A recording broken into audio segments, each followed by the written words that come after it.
Ada beberapa pertanyaan, bagaimana kita dapat membedakan azab dengan ujian? Tentunya kalau itu di kalangan orang-orang saleh bisa dikatakan dia sebagai ujian. Tapi kalau di kalangan bukan orang saleh, maka itu bisa dikatakan dia azab. Dan terkadang azab itu dikatakan ujian. Sebab apa?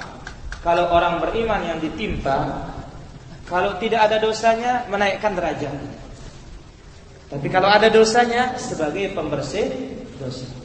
Dan Nabi bersabda, "Wa ma yabrahu bihil 'abd hatta yamshi 'alal ardi wa ma 'alaihi min khatiyah." Ujian itu terus akan ada sehingga sampai seorang muslim berjalan di muka bumi ini tidak ada dosa dengan ujian tersebut. Hadza Allah Ta'ala. Apakah bid'ah salat gaib untuk korban bencana alam di daerah lain? Tidak dikatakan bid'ah, tetapi ini bainar rajih wal marjuh, antara lemah dengan kuat pendapatnya itu. Tidak dikatakan dia bid'ah, tetapi dikatakan itu pendapat lemah atau itu pendapatku kuat. Salat gaib ada dengan syarat tidak ada yang menyolatinya di tempat tersebut. Nah, lantas orang jauh bagaimana? Cukup mendoakan sudah selesai. Allah Ta'ala. Bagaimana hukumnya bila kita menyembelih hewan korban, kemudian kita bagikan kepada masyarakat namun tidak diketahui oleh penghulu? Masa perlu lapor? Orang berbuat baik masa perlu laporan? Ya.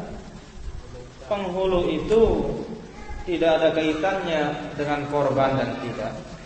Penghulu ini kan tokoh masyarakat. Namanya tokoh ini ya bukan rukun, bukan syarat dalam beribadah. Hanya sebagai yang dituakan. Mungkin kepada dia kita minta nasihat, tetapi segala amal harus lapor ke dia, inilah tidak ada dalam Islam. Ya, meskipun tidak tahu dan kita usahakan sedekah kita sembunyikan. Allah Ta'ala. Bagaimana menyingkat radhiyallahu anhu seperti sallallahu alaihi wasallam? Sebaiknya tidak disingkat karena itu merupakan doa bagi para sahabat Nabi sallallahu alaihi wasallam. Apa hukum berdoa dan mengangkat tangan ketika berdoa setelah sholat fardu atau wajib? Terus menerus tidak ada dalil. Sekali dua bolehlah, tetapi terus menerus tidak ada tuntunan dari Nabi sallallahu alaihi wasallam. Allah Ta'ala. Bagaimana sikap kita ketika sholat subuh imamnya kunut? Apa ikut angkat tangan? Kalau kita memandang kunut subuh itu bid'ah, ya tidak usah angkat tangan. Tetapi kalau kita melihat, ya sebatas ilmu kita ini ya, kalau kita melihat itu adalah ijtihadnya para ulama, berkisar antara dua pahala kalau benar, satu pahala kalau salah, maka apa? Tidak mengapa dia mengangkat. Tapi kalau dilihat itulah kunut bid'ah, tidak boleh diangkat. Kenapa dia berbuat bid'ah? Tidak boleh, karena tidak ada toleransi dalam hal seperti itu. Namun sebagian mengatakan mimbabil ihtiram, sebagai bentuk penghormatan, ya boleh-boleh saja, tapi bukan diyakini dia benar. Tetapi jangan ada sampai membawakan apa loh? Bagaimana? Kan pernah Imam Ahmad atau Imam Malik sholat di belakang Imam Syafi'i, kunut dia, itu riwayat tidak benar. Itu riwayat tidak benar. Allah Ta'ala. Apa hukum memakai jubah juga memakai sarung? Hukumnya mubah. Wal aslu fil asya' al ibaha. Hukum asal segala sesuatu boleh kecuali ada dalil yang mengharamkan. Bagaimana menghilangkan hati yang keras? Menghilangkannya dengan zikrullah azza wa jalla, dengan ditazkiyah, dengan disucikan dengan kitab Allah dan sunnah Rasulullah sallallahu alaihi wasallam. Wallahu ta'ala. Setelah imam melakukan salat safar seperti ustaz-ustaz dari luar daerah, apakah setelah imam salat kita makmum tidak merapatkan saf lagi? Kalau sudah salat masing-masing tidak ada kewajiban sudah untuk merapatkan saf. Merapatkan itu tatkala berjamaah. Wallahu ta'ala. Apakah ada dalilnya wajibnya salat tanpa alas? Karena banyak kelompok salat langsung di atas tanah. Ini adalah kelompok Syiah di antaranya. Tidak ada dalil yang mengharuskan kita langsung salat di atas tanah. Tidak ada. Ya, yang penting intinya jangan sholat di atas hal-hal atau sesuatu yang bergambar yang bisa mengakibatkan kita lalai dari sholat kita. Wallahu ta'ala a'lam. Sekarang di Indonesia banyak terjadi berbagai macam bencana. Apakah kita kunut nazilah?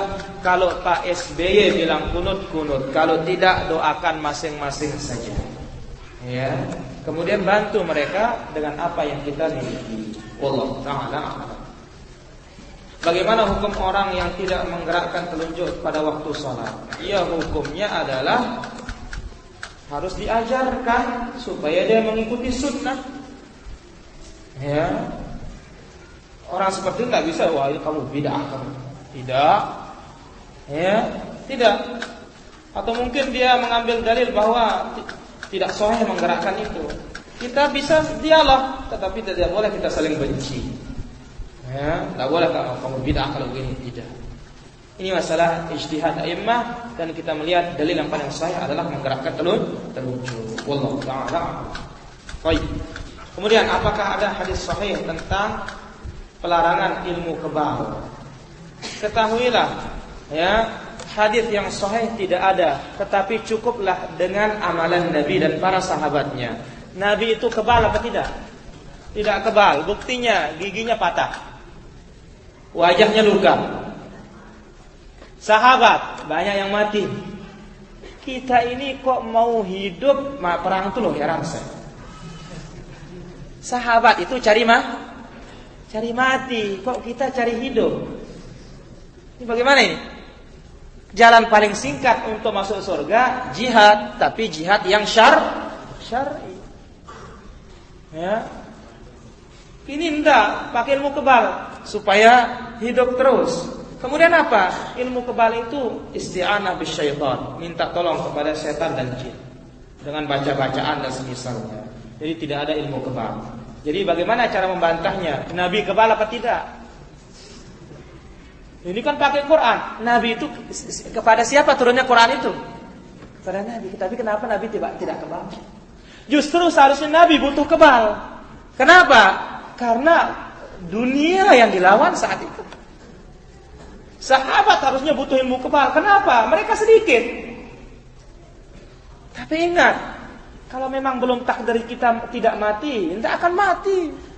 Maka kalau bertauhid, insya Allah tidak ada namanya takut-takut itu.